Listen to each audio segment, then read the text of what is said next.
જામનગર ગેંગરેપના આરોપી હુસૈન શેખના ગેરકાયદે મકાનો પર બુલડોઝર ફરી વળ્યું છે। ગેરકાયદેસર બાંધકામ સામે મહાનગરપાલિકા દ્વારા મોટી કાર્યવાહી કરવામાં આવી છે। આ પહેલા પણ ગેંગરેપના આરોપી હુસૈન શેખના ગેરકાયદેસર ફાર્મ હાઉસ ઉપર ફરી વળ્યું હતું બુલડોઝર।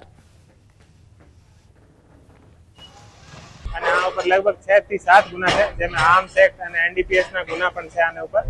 અને આના જે અત્યારે બાંધકામ છે રંગમતી નદીના પટમાં છે અને એ ગેરકાયદેસર બાંધકામની કારણે ઘણા વખત જામનગરમાં જ્યારે વરસાદ થાય છે તો બાઢની પણ પરિસ્થિતિ સર્જાય છે। એટલા માટે આ જેએમસી દ્વારા બાંધકામ હટાવવાની કાર્યવાહી ચાલુ છે। સુરતના ભેસ્તાન વિસ્તારમાં બે બાળકીઓ સાથે હડપલા કરનાર નરાધમ પોલીસના સકંજામાં આવી ગયો છે। ઉનપાટિયા નજીક અલીફનગર ખાતે સોસાયટીમાં ઘર પાસે રમતી બે બાળકીઓ સાથે નરાધમ યુવકે શારીરિક હડપલા કર્યા, જે સમગ્ર ઘટના સીસીટીવીમાં કેદ થઈ છે। ઘટનાની ગંભીરતાને લઈ પોલીસે આરોપી સામે પોક્સો હેઠળ ગુનો નોંધ્યો છે। પોલીસે ગણતરીના કલાકોમાં જ આરોપી મોહમ્મદ નાઝીર અંસારીને ઝડપી પાડી વધુ કાર્યવાહી હાથ ધરી છે। ઘટનાના આ જે સીસીટીવી પણ સામે આવ્યા છે અને જેને લઈને પોલીસે સમગ્ર મામલે વધુ તપાસ હાથ ધરી આ નરાધમને કડકમાં કડક સજા થાય તેવી લોકો પણ માંગ કરી રહ્યા છે। ભેસ્તાન વિસ્તારની આ ઘટના છે। આ આખી ઘટના સીસીટીવીમાં કેદ થવા પામી છે।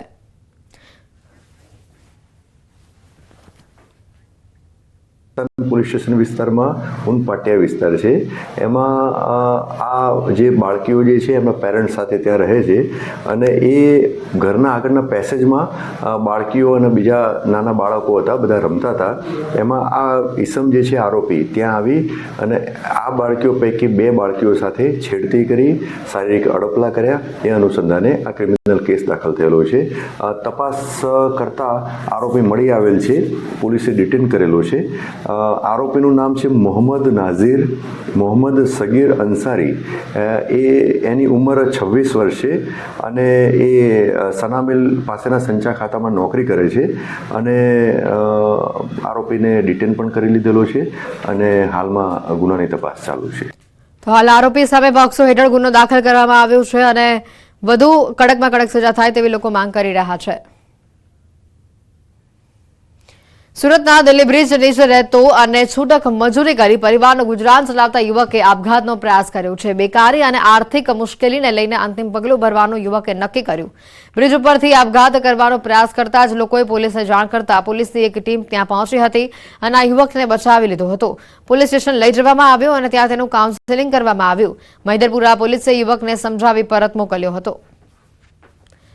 ઘટનાના જે સીસીટીવી સામે આવ્યા છે કે જેમાં આ યુવક આપઘાત કરવાનો પ્રયત્ન કરી રહ્યો હતો, પરંતુ કેટલાક લોકોની સૂઝબૂછથી ત્યાં તાત્કાલિક ધોરણે પોલીસની એક ટીમ આવી પહોંચી અને તેને તરત જ નીચે ઉતારી બચાવી લઈ પોલીસ સ્ટેશન ખાતે લઈ જવામાં આવ્યો હતો।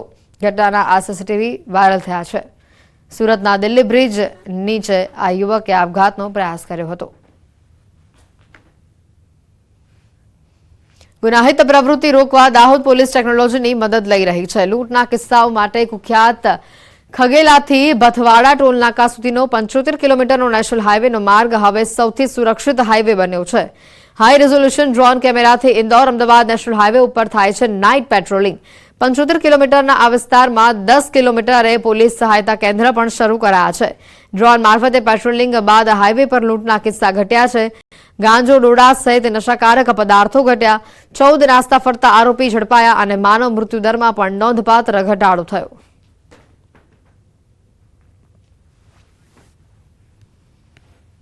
હાઈવે રોબરીનો એટેમ્પ્ટ થયો, જેમાં ડ્રોનથી પોલીસે પીછો કર્યો અને શકમંદોને લઈ આવવામાં આવ્યા।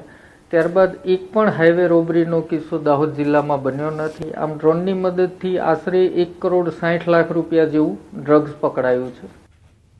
ગૃહ રાજ્યમંત્રી હર્ષ સંઘવીએ રાજકોટની મુલાકાત લીધી અને ત્યાં વકફ બોર્ડના નામે નવાબ મસ્જિદની 3 દુકાનો ખાલી કરાવાઈ હતી અને તે સ્થળની મુલાકાત તેઓએ કરી, જ્યાં હિન્દુ વેપારીઓ સાથે વાતચીત કરી હતી અને આશ્વાસન આપ્યું હતું। મહત્વનું છે કે થોડા દિવસ પહેલા દાણાપીઠમાં વકફ બોર્ડના નામે નવાબ મસ્જિદે 3 દુકાનો ખાલી કરાવાઈ હતી। 3 હિન્દુ વેપારીઓની દુકાનોના સામાન બહાર ફેંકી બળજબરીપૂર્વક દુકાનોને ખાલી કરાવવામાં આવી હતી। વેપારીઓ દ્વારા એ ડિવિઝન પોલીસ સ્ટેશન ખાતે ફારૂક મુસાણી સહિતના વ્યક્તિઓ વિરુદ્ધ ગુનો દાખલ કરાયો છે અને જે બાદ પોલીસે ફારૂક મુસાણી સહિત 9 વ્યક્તિઓની અટકાયત કરી છે। હિન્દુ મુસ્લિમ ધર્મના લોકોએ સાથે મળીને દુકાનમાં સામાન પરત મૂક્યો। ત્યારે હર્ષ સંઘવે વેપારીઓ સાથે વાતચીત કરી સમસ્યા સાંભળી હતી। દાણાપીઠ વિસ્તારમાં જય જય શ્રી રામ અને વંદે માતરમના નારા પણ લાગ્યા.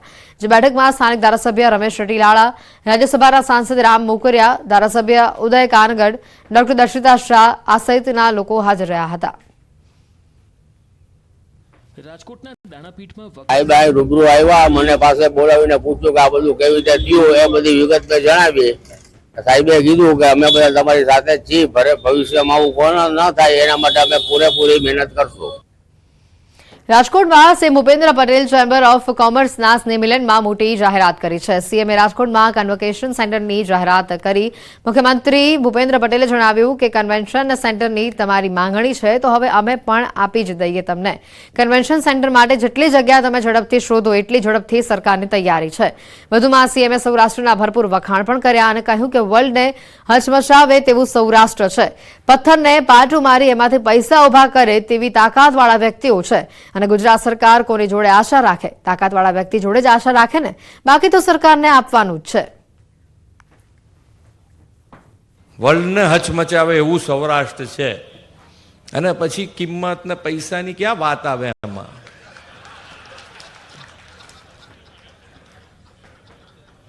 પથ્થરને પાટું મારે એમાંથી પૈસા ઉભા કરે એવી તાકાતવાળા વ્યક્તિઓ છે. અને ગુજરાત સરકાર બી કોની જોડે તો આશા રાખે? તાકાતવાળા વ્યક્તિ જોડે જ આશા રાખે ને, બાકી તો આપવાનું જ છે સરકારને. તો જંત્રી વિશે સીએમએ ઉમેર્યું કે જંત્રી ભાવ વધે કે ન વધે, અત્યારે જે ભાવ છે તે મુજબ તમે જીઆઈડીસી બનાવી દો. જગ્યા શોધી લો અને જો જગ્યા હોય તો જીઆઈડીસી બોલાવી આપી પ્રોસેસ પણ પૂર્ણ કરાવી દો. વેપારી માણસ છો તો નુકસાનીમાં થોડું જવાય, ઝડપથી કામ પૂર્ણ કરી દો. જીઆઈડીસી અને જીઆઈડીસીમાં વિજયભાઈ એક અત્યારે કે જંત્રી તમે ના વધારવાના હોય તો જીઆઈડીસીની જંત્રી પ્રમાણે 100%, 125% અને 150% પ્રમાણે વ્યાજબી, નહીતર પાછી એ ઉપાધિ થશે. અને તમ તાર અત્યારે હજુ તો વધારો ત્યારે થાય ના થાય ત્યાં સુધી અત્યારે તો જે ભાવ છે એ પ્રમાણે છે ને, તમે જીઆઈડીસી તો બનાવી દો. રાજકોટ જિલ્લાના ઉપરેડાના પ્રાસલામાં સ્વામી ધર્મબંધુજી મહારાજ પ્રેરિત 25મી રાષ્ટ્રકથા શિબિરનું આયોજન કરવામાં આવ્યું અને જેના સમાપનમાં સીએમ ભૂપેન્દ્ર પટેલ ઉપસ્થિત રહ્યા હતા. જેમાં સીએમ ભૂપેન્દ્ર પટેલે હિન્દીમાં લોકોને સંબોધિત કર્યા. પ્રાસલા ખાતે શિબિરમાં મુખ્યમંત્રી ગુજરાતીમાં સંબોધિત આપતા હતા ત્યારે વિદ્યાર્થીઓએ હિન્દીમાં બોલવાનું કહેતા મુખ્યમંત્રી હળવા મૂડમાં આવી ગયા હતા અને કહ્યું કે હિન્દીમાં બહુ બોલતો નથી, પણ આજે હું હિન્દીમાં સમજાવવાનો પ્રયત્ન કરીશ. ત્યારબાદ હિન્દીમાં સ્પીચ આપી હતી, જેમાં મહારાષ્ટ્ર, ઝારખંડ સહિતના રાજ્યોમાંથી આવેલા મહાનુભાવ અને યુવાનો ઉપસ્થિત રહ્યા હતા. ठीक है, मैं थोड़ा बहुत कोशिश करता हूँ मैं हिंदी में बोल सकूं, लेकिन आप सबका गुजरात की धरती पर मैं स्वागत करता हूँ.